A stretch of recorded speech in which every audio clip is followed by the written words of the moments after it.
Newest episode of the Fantasy Football Fellas. I am Cameron. This is Lucas, and we got Ty on the end. Fellas, how are we doing today?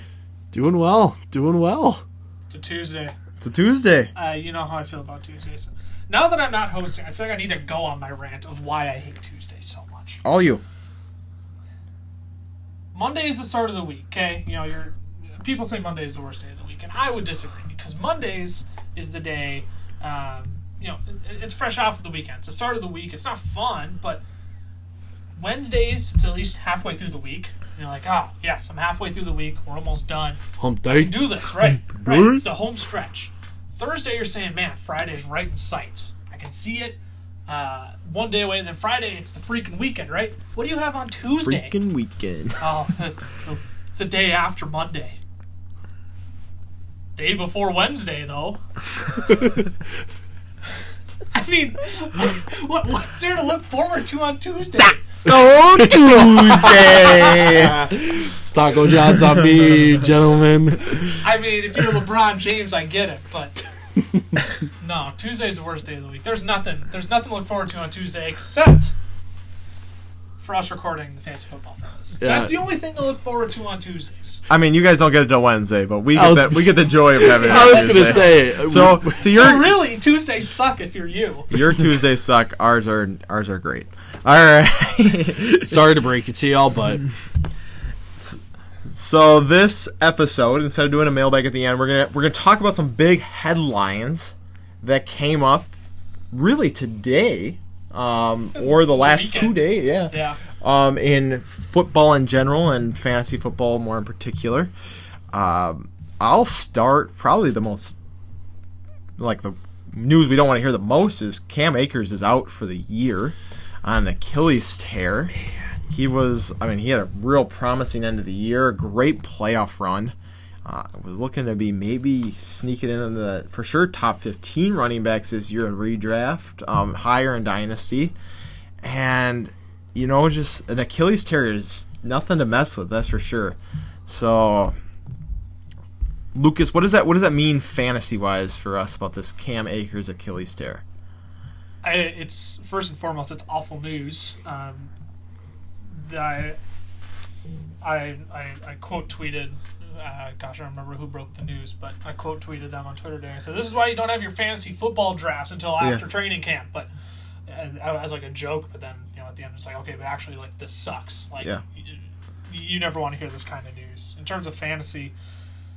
I mean, it's tough.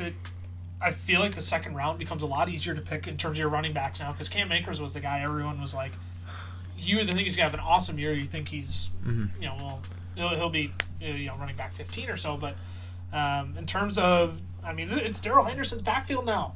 The two backup running backs for the Rams, I don't even have their names off the top of my head, and I should have grabbed them, but what I do know, one was a 7th round pick in the 2020 draft, and one was a undrafted free agent in 2020.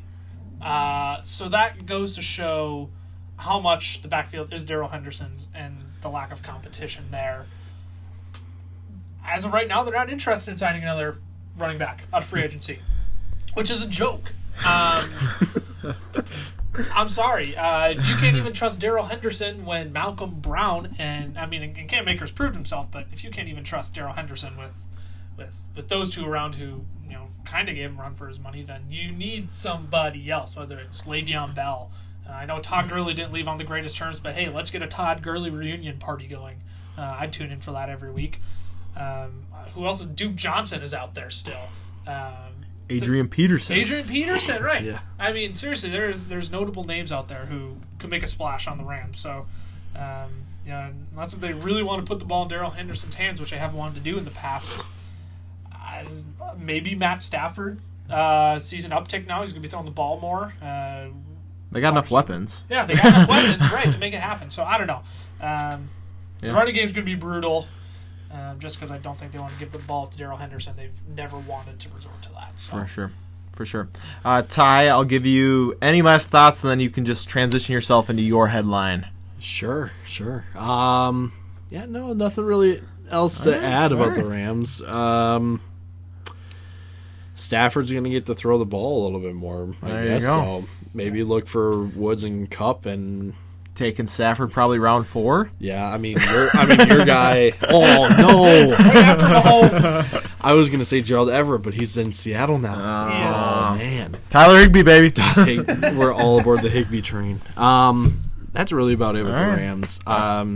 Service up that headline. Yeah. So my headline, I think it was actually a little before that Cam Akers news broke. There was a tweet from a guy named Adam Schefter. I don't know if you guys have heard of him before. Works for Yahoo Sports, right? Yeah, it's something like that. All right. At Adam Schefter. No name beat reporter Adam Schefter. Right. He's not anonymous. He sent out a tweet this morning saying this offseason, the Packers offered Aaron Rodgers a 2-year contract extension that would have tied him to Green Bay for 5 more seasons and made him the highest paid quarterback and player in football. Rodgers declined the offer, proof it's not about the money.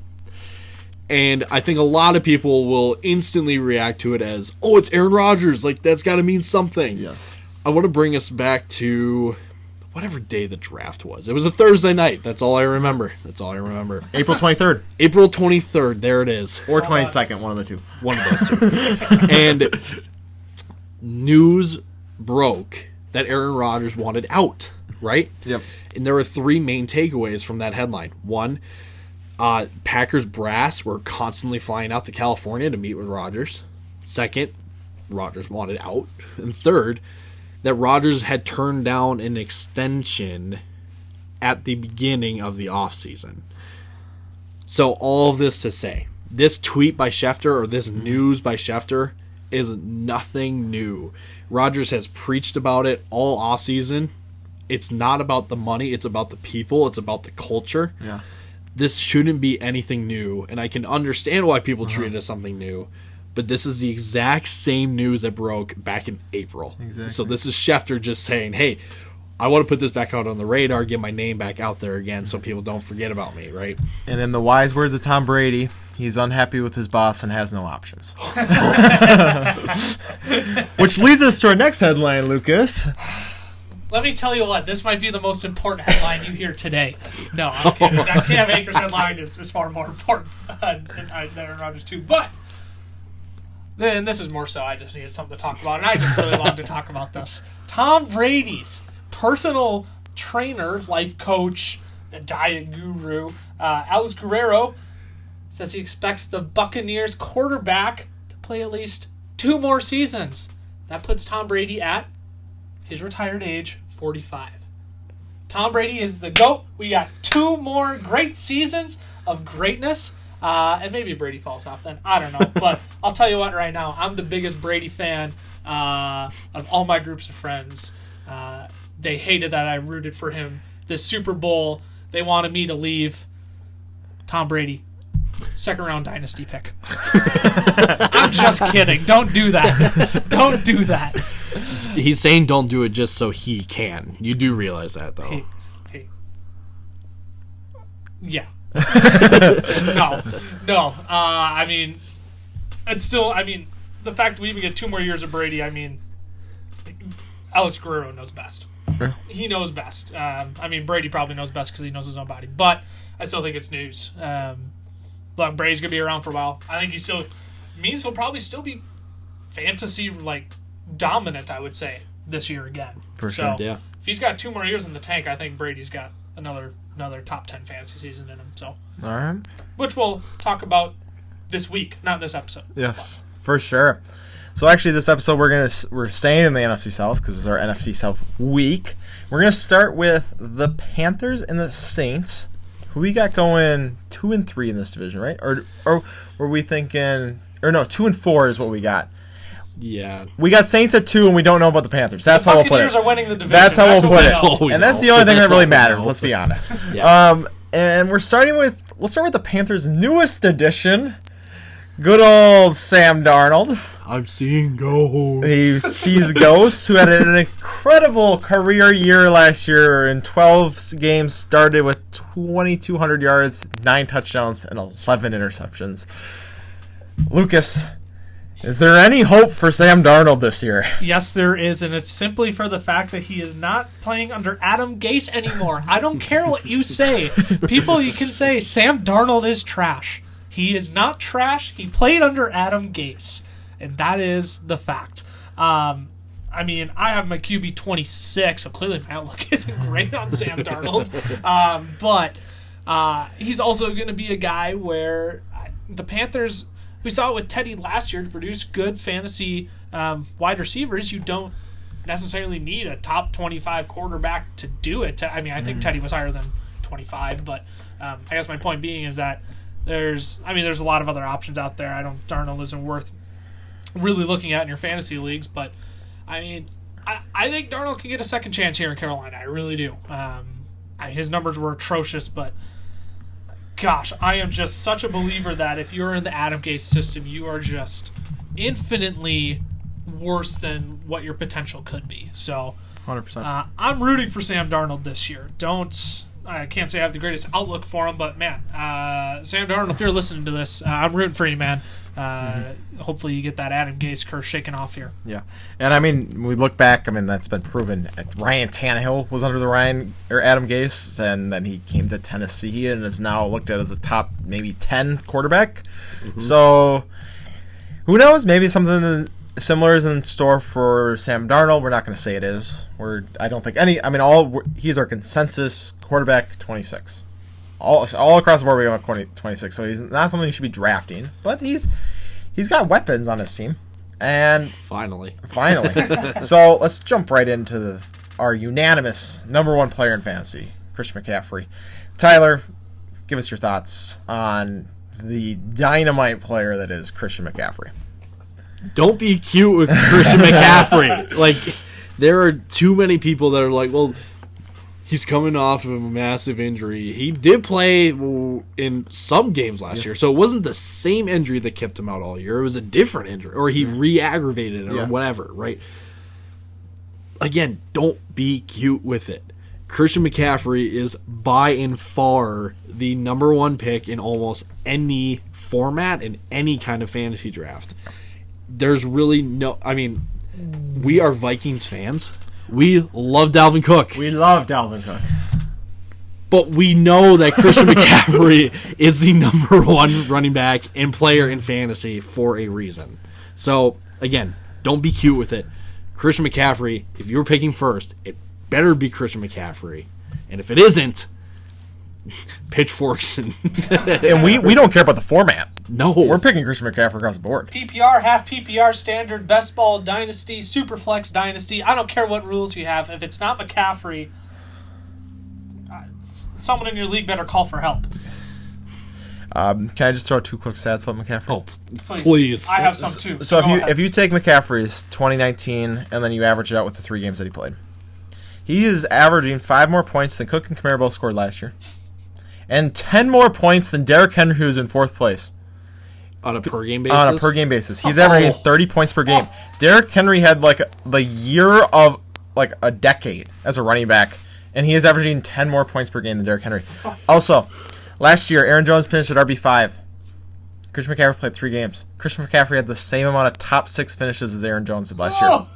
Oh. And if you were wondering, it's 3 top 6 finishes. Oh, no. So we're saying he was hurt. Well, he came back and still dropped 39 points. So, I mean, don't get cute with Christian McCaffrey.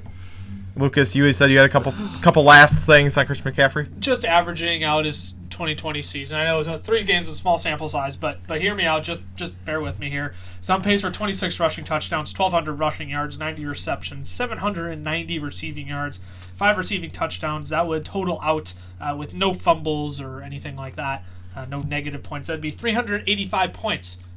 So I'm going to put him at running back 1 ahead of Alvin Camaro. So that was a down year compared to 2019, in case you're wondering. It was, yes. It was a down year. Man. Don't get cute with McCaffrey. He's your guy. Hands down. We can move on now because there's no more. We could beat this drum all day. Yep. All right. How do you even say his name? See, I can't say it. Chuba Hubbard. Chuba Hubbard. See, I want to say Chuba Hubbard, but I know that's wrong. So Chuba Hubbard. Any fantasy value? Any reason you would take him in the end of the? if you're a McCaffrey owner, I think you should, and that's just coming off of an injury. We're don't draft him hoping McCaffrey gets injured, right? Because that's not why you would draft Chuba Hubbard. But me personally, if I'm drafting McCaffrey, just because it's a year after that injury, I just want to make sure I have insurance for at least the first half of the season. For sure. That's just me personally, but I don't think you need to. I don't think you need to go out and get him in drafts or anything. Mm-hmm. I'm going to pause because I made a mistake. In back-to-back weeks, we have skipped a famous segment now on this podcast of Hot Take Tie. I'm not the only chump out here. And we need to do it justice because a little foreshadowing has something to do with the player that's coming up next. Yeah, Tyler, why don't you give us your hot take for this episode? Yeah, you didn't forget this is merely just transitioning into the next position. Well, thank you. Right? Thank Editor, you. cut that part out. I know it was meant to be. So still don't have an editor. We don't. Hey, Matthew. All right. So, as I kind of foreshadowed a little bit, we're transitioning into the Panthers wide receiver room a little bit. Last year, it was Curtis Samuel, who I'm unapologetically higher on, I should say. I'm not super high, but I'm higher on him. DJ Moore, former first round pick. I'm pretty sure he's a first. I believe he was a first round pick. I'll stat check while you continue to confirm that for me. And Robbie Anderson.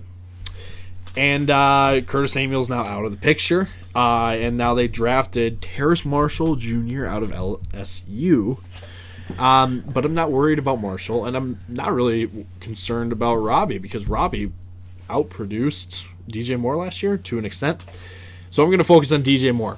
A lot of people like to think that he's a wide receiver too because he's still 24, 25. He's still got that younger upside, and he's entering year number 3, I believe. Yep. So there is room for increased production. A lot of people like to say, and they have him, in my opinion, they have him going at his ceiling. They have him going in the mid-teens, the late teens, early 20s. And I'm here to tell you that DJ Moore does not belong in the wide receiver 2 territory or conversation. He is a flex player. I will give you these stats to back it up. DJ Moore finished 19th in targets with 118, which is fairly modest and pretty good. That's solid. He finished 9th with 1,193 yards. But he was tied for 30th with 66 receptions. That wasn't good. That's not good. Really bad That's not good. That's about 50% reception rate. Basically. And you could chalk that up to Teddy Bridgewater throwing him the ball, but he's got Sam Darnold, so it's not like it's a huge improvement. Sam Darnold, up and coming this year. Come on, Sam. I digress. 4 touchdowns. He didn't really score at all. To put this into an average yards per catch, it was 18 yards a catch. That was second behind Nelson Aguilar in terms of all starters in the NFL, I'll say. So he is solely a big play wide receiver. He only will catch the deep ball. He's never been used in the short or in, over the middle of the field. He's down the field always. To me, that does not make you a wide receiver 2 because 9 times out of 10, the most amount of deep balls that you catch in a game, 4, 5, if that. If your name is Julio Jones, sure, yeah, you'll get all 5 of those. You'll put up 150 yards or whatever. But DJ Moore is not Julio Jones. He is not an elite downfield receiver. So again, I can understand a wide receiver 2 talk, upside, age. I mean, he seems like he's walking into a good wide receiver 2 situation. But he's just a flex play. And that's all he is. So we got DJ Moore's going about late 4th, early 5th. Lucas, how about you talk to us about the other Carolina receiver who's going in that middle of the 8th round? How does he compare to DJ Moore for you, or what is your outlook for Robbie Anderson this year? I like Robbie. One quick thing on DJ Moore before I transition to that. First 7 weeks of the season, DJ Moore was wide receiver 13. It's my only counterpoint. Otherwise, I had the exact same notes. And then when you put it the way Tyler did, actually, it makes a lot of sense. So this is why we think, as a whole, really, excuse me, we like Robbie Anderson. Wide receiver 27, I have him at. Wide receiver 19 in 2020. He's the highest scoring Carolina Panthers wide receiver. He reunites with Darnold, and I mean, look, we've already caught some flack on our TikTok for saying don't draft DJ Moore in the 5th, but Robbie Anderson in the 8th. And people are saying, well, Robbie got away from Darnold because he was trash. Well, yeah, okay. I mean, it hasn't been pretty, but the one number I hold on to that means something to me.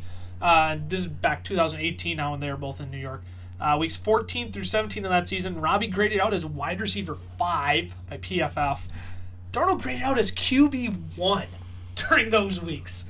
Yeah, that look on your face was worth that look. And I'm not saying like Darnold and Robbie Anderson are the next Matt Ryan and Julio Jones, Drew Brees, Michael Todd. That's not what I'm trying to say here. But I mean, it's not a substantial statement, but it's worth something because it shows chemistry. They've worked together. They've performed well together before. So, and Robbie said too, Darnold's got that new glow in his eyes, right? And I'm convinced it's just I've been released from the curse of Adam Gase look, but I mean, I don't know how much his TDs are going to go up. He only had 3 last season. Yeah. Going into last year, though, he averaged right around 5 TDs this season. I believe his career high was 8 in a season.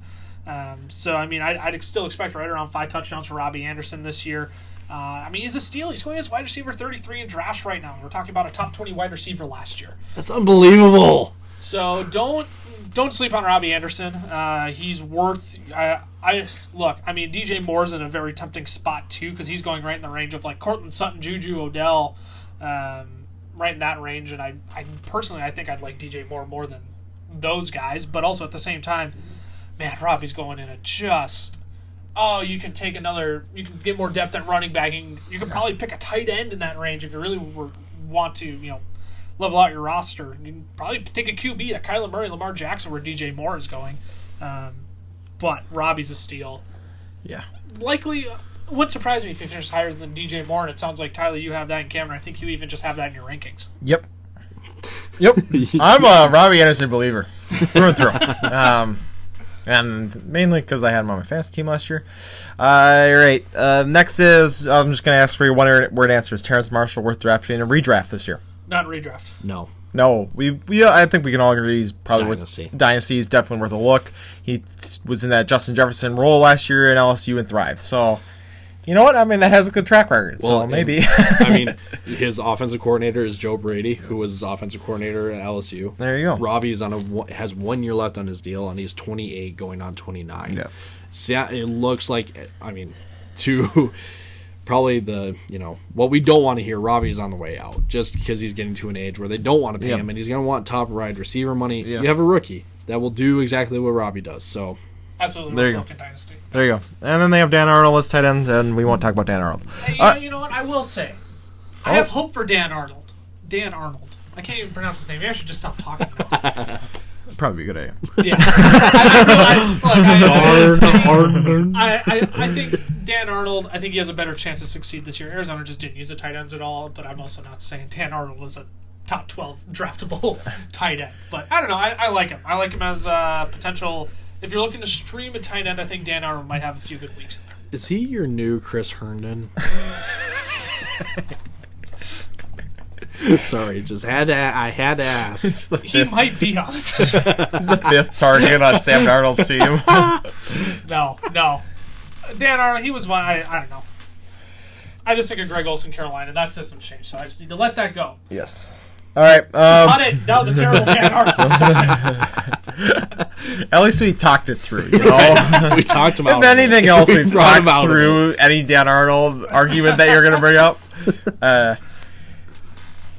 Last thing on the Panthers, what do you guys predict for their record? We haven't given their schedule a ton of looks, but what do you project for their record? Can we give the over-under on 6? Sure, 6.5. Is there over under? If it's 6.5, I'm taking the under because I think they do 6 wins exactly. I'll say over because they do 7 exactly. It'll be a 7-10 or it'll be a 6-11. Yeah. I'm going to go 6 and a tie. 6 and a tie to Atlanta. There we go. All right. You'll find out who my tie is later. Next, we move on to the Saints, who are maybe going through one of the biggest transitions out of any NFL team, coming off Hall of Famer Drew Brees to either Jameis Winston, the Fantasy slinging, Hall of Famer. I'm definitely. Or Taysom Hill, who could also be a fantasy Hall of Famer in his own right. he might not throw for over 150 yards, but he might get you 20 fantasy points. Do you know Taysom Hill's 31? Sorry, I had to throw that out there. Is he really? I thought I saw something like that. Yeah, he's old. It's not like he's no spring chicken anymore. Oh, give me famous Jameis. Anyways, sorry, he's 30. So we'll go into it before we start. Real quick, Ty, who's the starting quarterback for the Saints at the beginning of this year? Jameis. Lucas, who do you got? I don't know. And my rankings show it. Taysom. I'm going Jameis. So I want it to be Jameis. I do. I want it to be Jameis. I can't force myself there yet. I just can't. All right. Well, then we are going to. I'll let you, Ty, talk about Jameis Winston. Let me throw out his 2019 stats real quick. 5,100 yards, 33 touchdowns, and 30 picks, but good enough. The Crustacean King. Good enough for QB4. Mm-hmm. And he carried Godwin to 2nd in points per game and Evans to 5th in points per game. So he can do it as a fantasy quarterback. Oh, yeah. What is your outlook if Jameis is starting this year? Ooh, I think he won't be a QB1. I can see it, but I don't think it'll happen. I think that's just because it's Sean Payton and just trying to be a little more cautious and not, just let Jameis go do his thing. It's not a Bruce Arians offense. Right, because if you let Jameis do his thing, he's doing what he did in 2019, yep. Which is great for fantasy, but not great if you're an actual NFL franchise. So, I think he's in a much better situation now than he was when he was with Tampa because he has a very solid offensive line.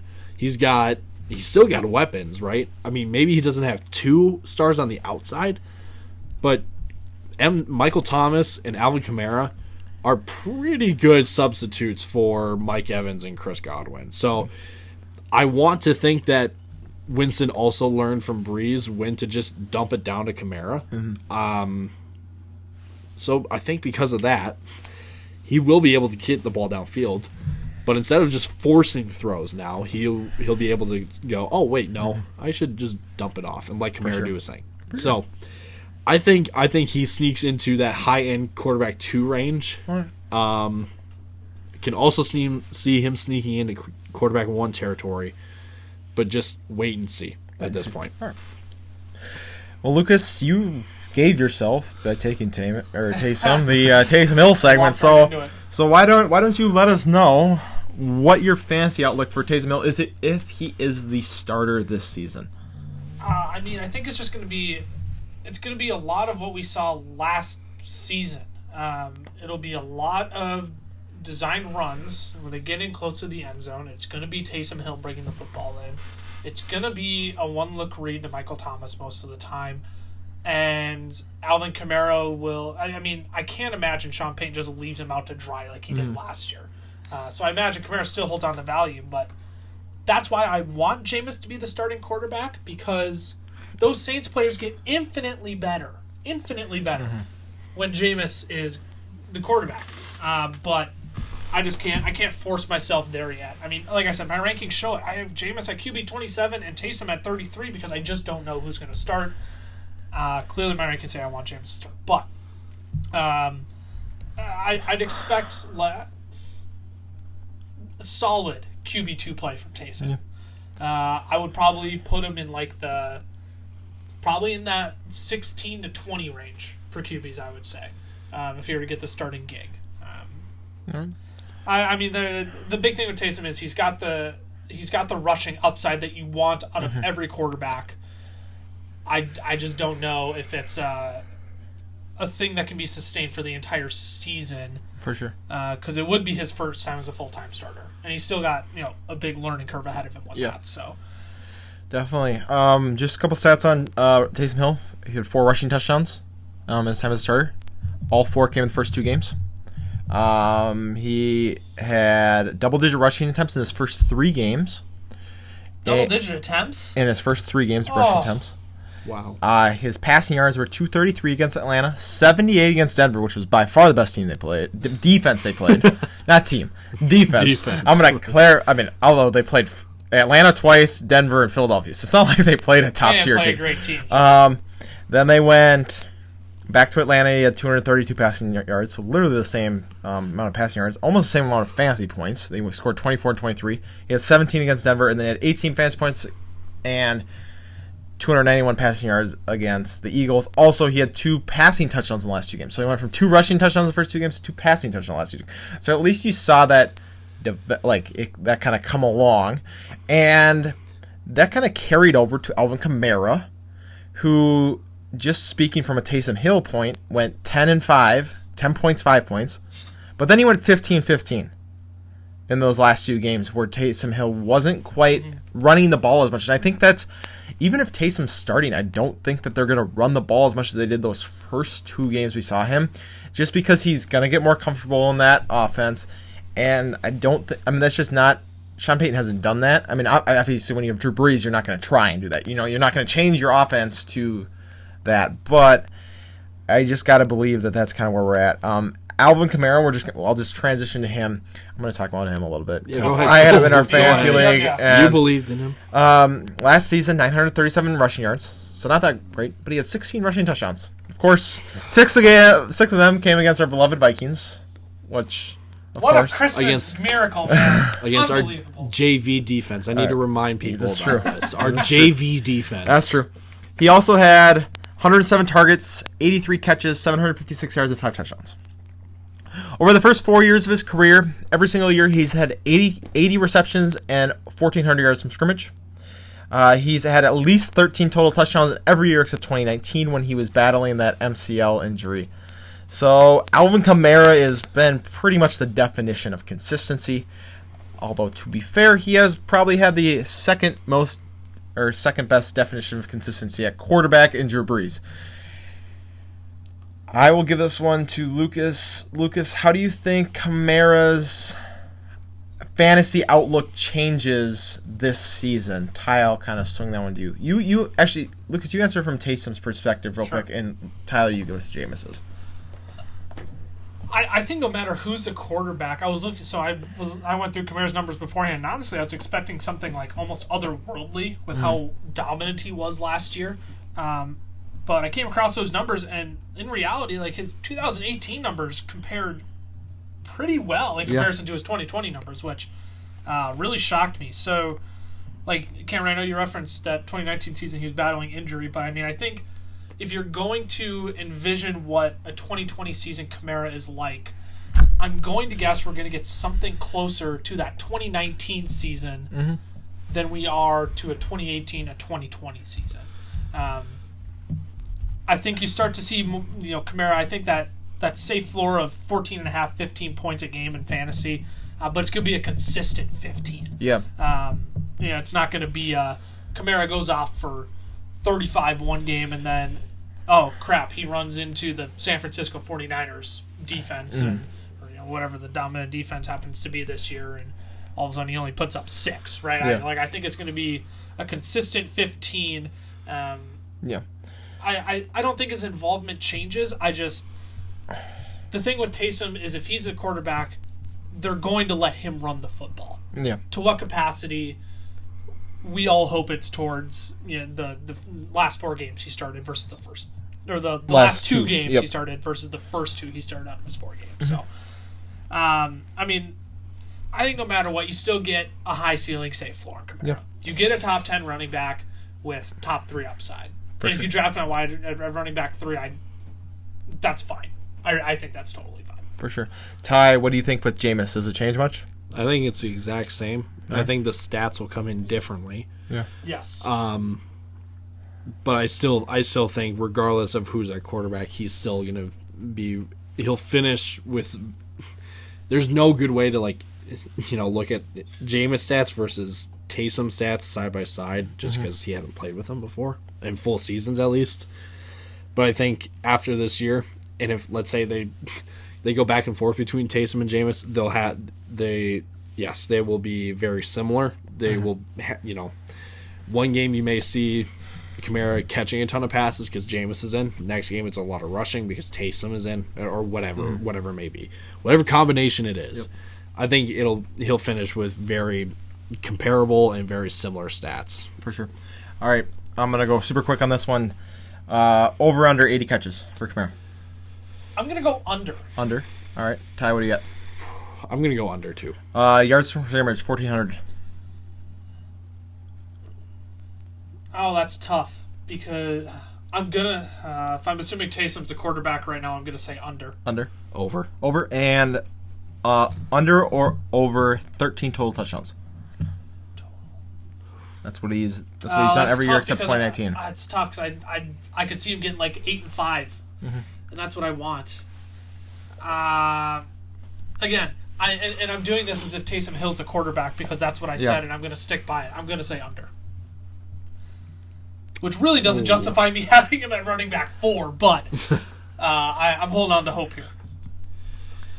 Yeah. Oh, this is tough because entering the game against the Vikings, he had 10 touchdowns. So he had right? It would have been 10 if he added 6. 15 then? Total touchdowns. Already. So he entered with 9. He entered with 15 total touchdowns. Oh, he finished with 21 total touchdowns. 21. He's over. He thinks he's over? He's All right. over. All right. So the backup there is Latavius Murray. He averages 10 attempts a game. I mean, he's not a bad player, but if Kamara gets hurt, I mean, you better give all of Latavius Murray fantasy owners a phone call then. Yeah. Shout out to Jackson because Jackson takes Latavius every single year in our league. He's worth a spot on your team. I mean, just in case Kamara does go down, but I don't think he's fantasy relevant until Kamara goes down with something. For sure. All right, let's move on to probably the only pass catcher we need to talk about, Michael Thomas, who we all kind of agree is maybe one of your best bargains you're going to find in your draft this year. Michael Thomas, let's remind you how crazy 2019 was. 185 targets, 149 receptions, 1,725 yards, and 9 touchdowns. It was so good. And if you think that's good, that's about 371 fantasy points. McCaffrey outscored him by 100. Oh, that's right. McCaffrey outscored him by 100. All right, so take him number 1, please. So that brings us back to the Panthers. But sticking with Michael Thomas, I mean, he was ridiculously good. I mean, is a year comparable to kind of the one we just saw from Devontae Adams. Yep. And last year, the only reason he wasn't there is because of injury. So let's do this one real quick. Lucas, Taysom Hill, Michael Thomas. What do you think? Gunslinging. Michael Thomas is the one-look read for Taysom Hill. One thing you didn't mention in your stats, he was wide receiver 1 by 98 fantasy points.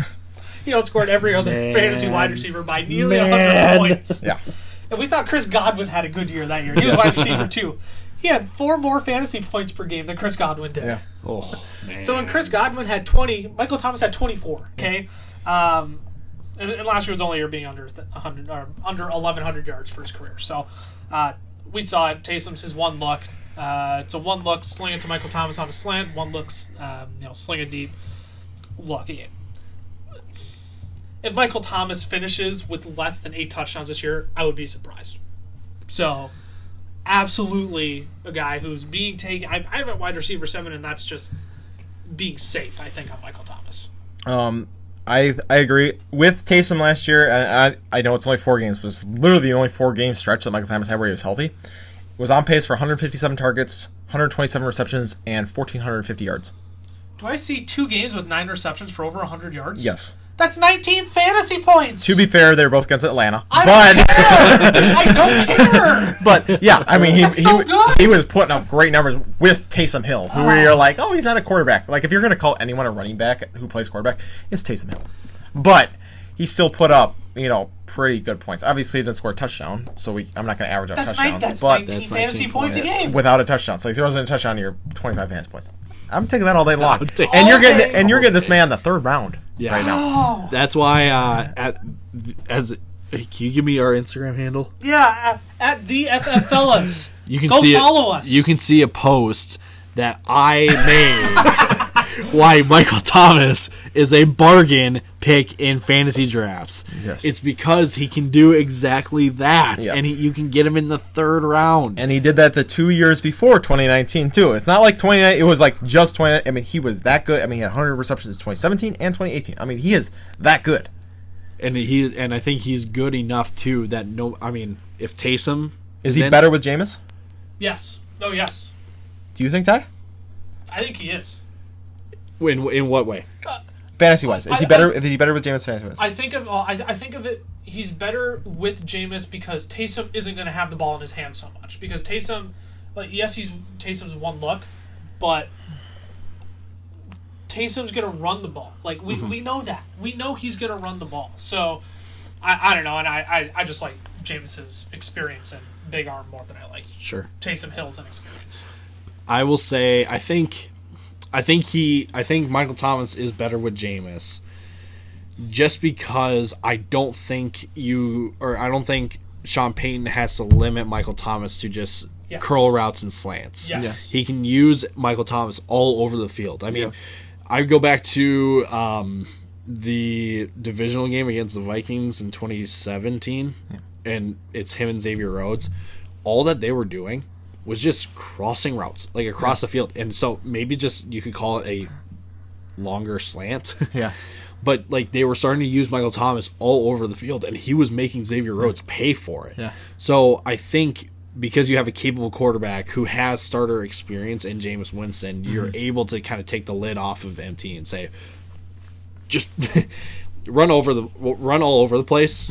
If you get open, Jameis will hit you. Now it's a different scenario for Jameis then, because one bad ball is an interception for Jameis. Yeah. That's just how it happens. But yes, I think Michael Thomas is better with Jameis than with Taysom. Perfect. So that's kind of our thoughts. I guess last guy is their tight end, Adam Troutman, who is kind of turned into a Henry Ruggs of he's a sleeper that everybody knows about. And, I mean, he's young, but maybe if you want to take a shot at a younger tight end, if you're like me and you punt on tight ends and you're just like, you know what, I want to take a shot on him, maybe he's the guy, but he's not someone that you're going to be like, oh, I'm going to take him 8th round. You're not taking him above the top 12. So, can I give you two names who I'd rather take instead of Troutman at this point?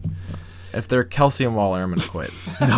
No, these are tight ends that I kind of would group together with Troutman of the, like, they're on the younger side, but, like, you could see them doing something. For sure. Dan Arnold. I'm just kidding. No, you wish. Cole Kmet. Yep. Okay. Bears. I think just Nagy being off of the being from the Kansas City offense, and more specifically the Andy Reid tree, tight ends are a big part of that offense. Yeah. So I think Nagy sees a little bit of a good solid tight end in Kmet. That's why Jimmy Graham kind of fell off at the end of last year, and Kmet kind of came on. But another guy is Blake Jarwin of the Dallas Cowboys. Right. And now you may go, but wait, CeeDee Lamb, Zeke, and Amari Cooper, and Michael Gallup. And Dalton Schultz. So Blake Jarwin was tight end 1 before he got hurt for the season. Dalton Schultz came in. Can I give you some stats on Dalton Schultz? I think you guys are going to... Go for it. You guys are going to be shocked. I was a Dalton Schultz owner for multiple weeks last season. Dalton Schultz finished with 89 targets. That's 9th out of tight ends. And he was a backup. And he finished with 63 catches. That was 5th out of all tight ends. And everyone wants to say, well, there's too many mouths to feed. Amari, CeeDee, Zeke, and Dalton Schultz played all those games together. Sure. And he still put all that up. Granted, it's backup quarterbacks, mediocre offensive line. Maybe he'll see it. Maybe Jarwin won't be the same as Schultz, but McCarthy obviously wanted to add a little bit of a tight end element into the offense. So that's why I say Blake Jarwin and Cole Kmet as two other guys to maybe look at instead of Troutman. All right. Let me put it on the record. I like Blake Jarwin far more than Dan Arnold. I just feel like I dug myself into a hole with my Dan Arnold. You got to redeem yourself. With my Dan Arnold, but I just need to make myself clear. Anyways, go ahead. All right. Well, that wraps up. I guess let's do the same thing with the Panthers. Saints. Let's say 9.5 wins over under. Man. That's what Vegas has them at, by the way. Okay. That would explain why. Yeah. I'm going to take the under because I'm going to put them at 9. Well, that'd be 9 and 8. I'm going to take the over 10-7. Yes, over 10-7. Oh, I'm going under. 9-8? 8-9? 8-9. 8-9? I could see it. I wanted to say 6-11, but I couldn't bring myself to do it. All right. Well, with that wraps up the first half of our NFC South. Next episode, we'll go over the Bucks and the Falcons. That's the team I'm forgetting about. Do it. They're so irrelevant, I couldn't even think of the name. I was going to say. Lucas, hit us with those social media handles. We're FF Fellas on Twitter, the FF Fellas on Instagram, Fantasy Football Fellas, Facebook, YouTube, TikTok. Go give us a follow. You can see my face on TikTok more. Cameron's on there a few times too. And with that, deuces, and we will see you on Friday. Deuces. Deuces.